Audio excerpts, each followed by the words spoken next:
So fun fact, this Edgar Casey's ARE Center is off 67th Street. It's on a ley line.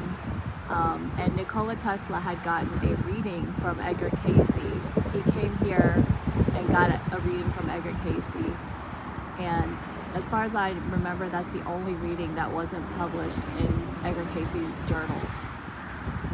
So, pretty cool. My favorite entrance to go onto the ocean front is off 69th Street. And I have posted a video of this same entrance like 2 years ago. It's really nice. It's like you're entering a portal. It's weird. It's pretty cool. A really great